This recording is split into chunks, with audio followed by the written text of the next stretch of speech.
back with another Bitter Culture Chats. Chelsea and Brad on the mic. Chelsea, how's your week been going so far? Well, after I melted yesterday, pulled myself out of the pool that I was living in, doing much better today. It's finally cooled off a bit.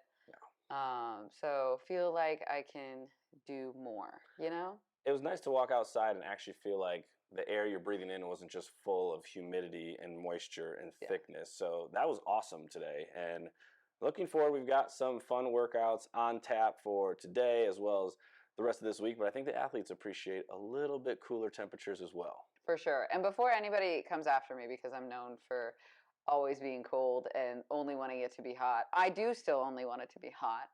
Just, maybe I'm a little bit picky about it. I don't want to be sweating just putting my child into the car seat. That was tough. I thought I was going to have a heat stroke. I was like, I'm not hydrated enough to put a child into a car seat right now in this heat.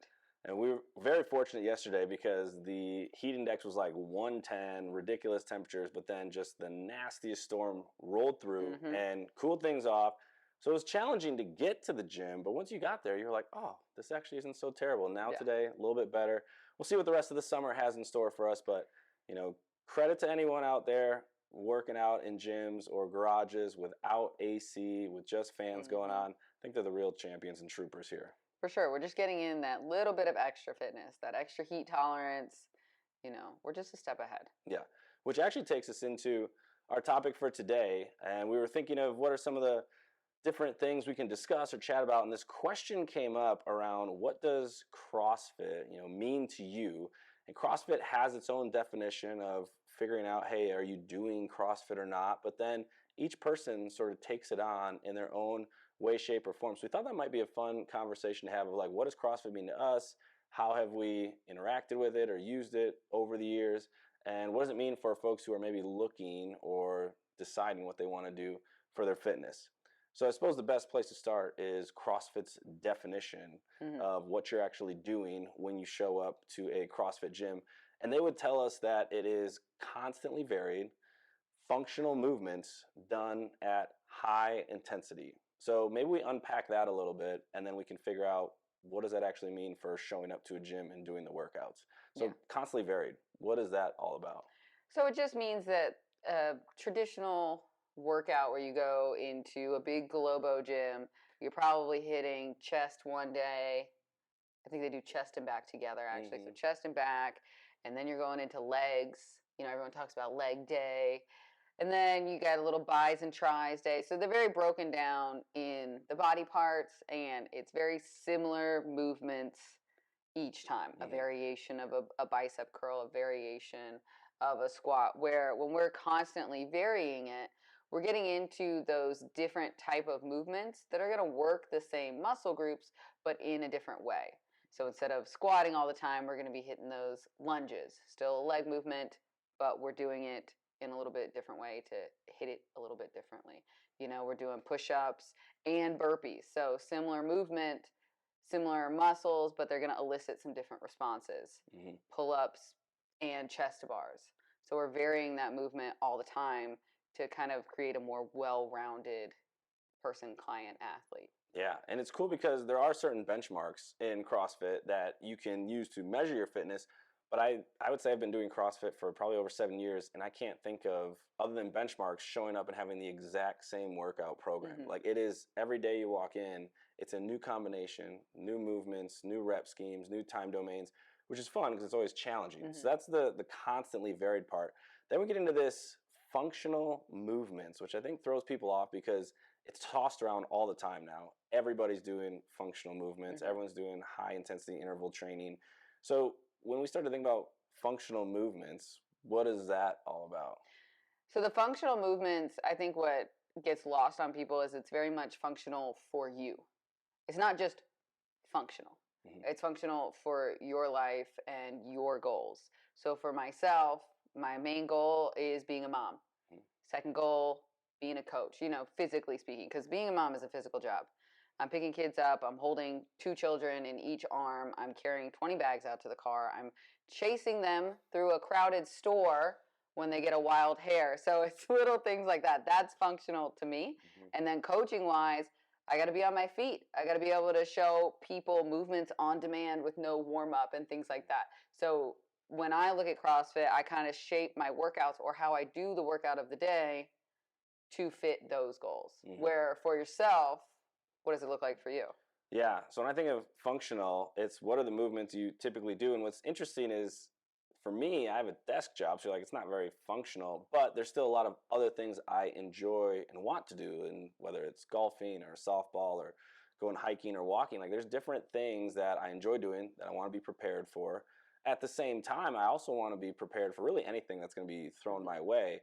And so the functional piece comes in with some of the movements or patterns that you'll see in the gym are going to translate to things you'll do outside. Now, it might not be a perfect barbell or dumbbell you're lifting, but when, like you said, I'm going to the back of my car and I got to lift something up out, carry it into the house, bend over, pick up a 20-pound dog or a child, I want to be able to do that. You know, get on the floor, get off the floor. So those functional movements are movements that we're going to do that'll help our functionality outside of the gym.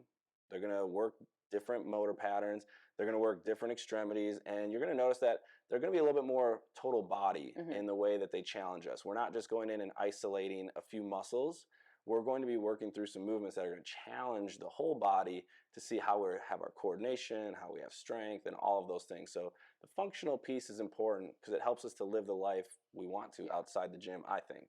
Yeah, and you know, those first two things, the constantly varied functional movements, those can be very scary for new people because they're like, it's constantly varied. I don't know what's going on. Yeah. A lot of us want to be in control all the time, and I totally get that because I'm one of those people. So they come in or they see the workouts, they see what we're doing on Instagram, and they're like, I don't know what that is, so I can't do it. And it's always going to change, so I can't keep up.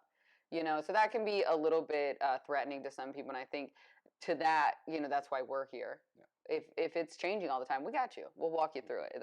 That's not a big deal. We'll help you out get there.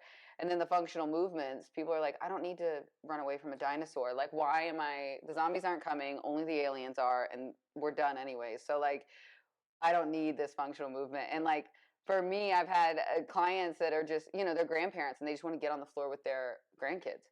A burpee is a great way to work on that. Let me tell you that right now. You know, so just that first thing of getting on the ground and getting up again, going up the steps while carrying a kid.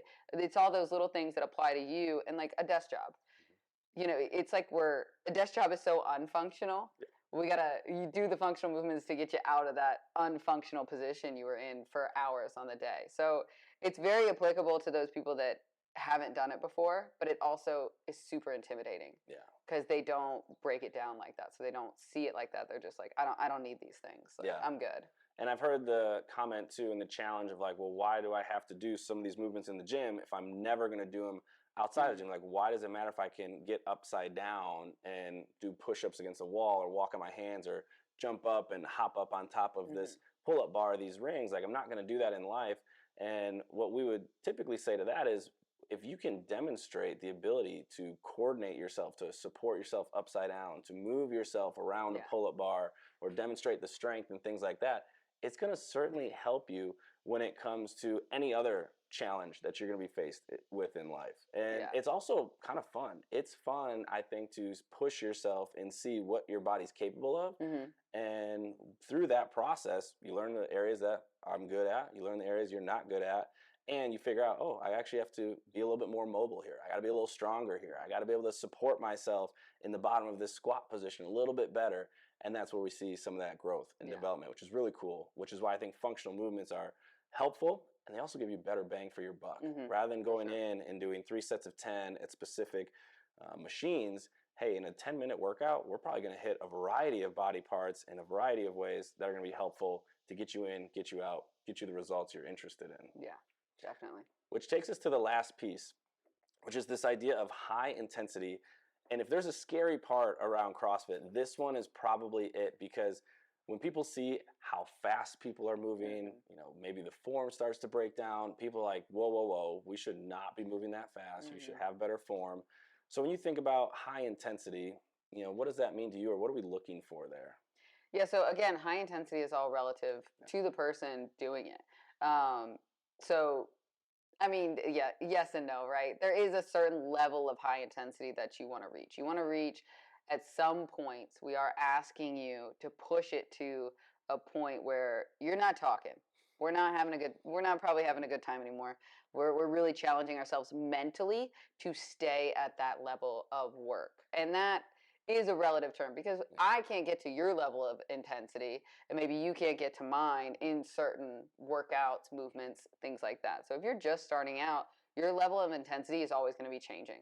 You're going to be like, oh, well, this was hard last week, but now it's kind of easy, and now I can push it a little bit further and things like that. So again, it's ambiguous, which is kind of tough, and again, scary because we can't just define it for you and say this is exactly what you have to do. Run on the treadmill at this speed, at this incline, and that's high intensity. We can't say that, but also it's challenging for the brain in ways that we don't challenge ourselves often. You know, you get challenged at work, right? Working on problems and things like that. You get challenged at home by your kids and all that kind of stuff, or what you're going to have for dinner, the biggest challenge of the day, right?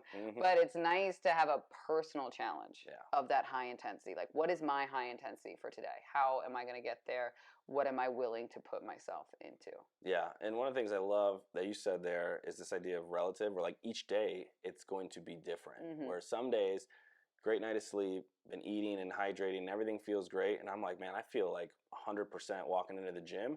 I'm really excited to see how heavy I can lift this bar or how fast I can do this workout in, because it's fun to challenge ourselves in those ways. So that might be intensity level that's 8, 9, or 10 that day. And then the next day you're like, whoa, yesterday's workout was tough. Sleep was terrible. Kids kept me up all night. Dog kept me up all night and didn't really get a lot of nutrition in today. So you show up that day and you're like, hey, all I've got is like a 4. That's still great because we're still moving the needle towards the results maybe we're interested in and knocking off some of those points along the way. So high intensity is going to look different each day.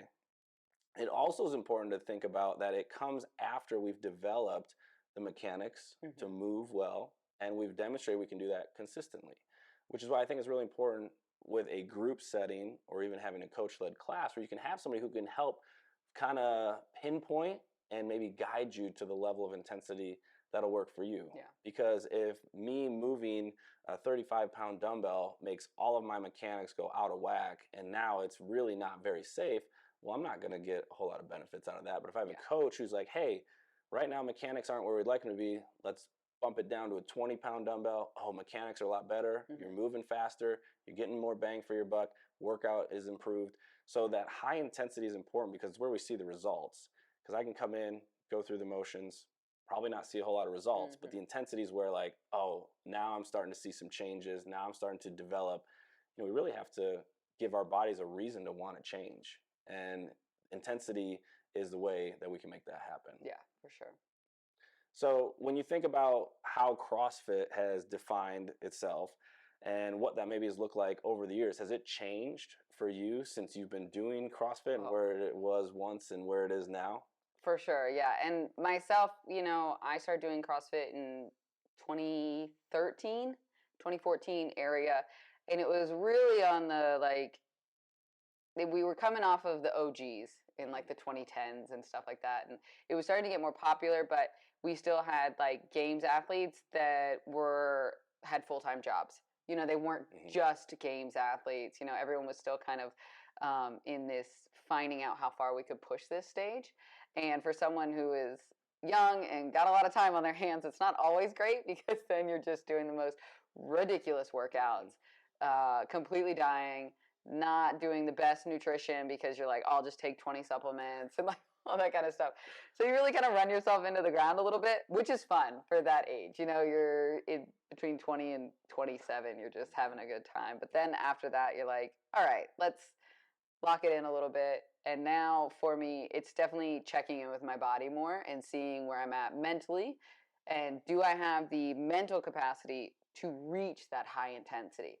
And if I don't, then maybe it's pulling back the weight of the movement so that I can still reach a high intensity, but not put myself in a bad position, if that makes sense. So like if the workout is, you know, 95-pound thrusters, maybe I'm checking in and being like, I think 75 is going to be better today. I'm going to be able to reach a high intensity and get in a great workout, but not completely obliterate myself. Yeah. What about for yourself?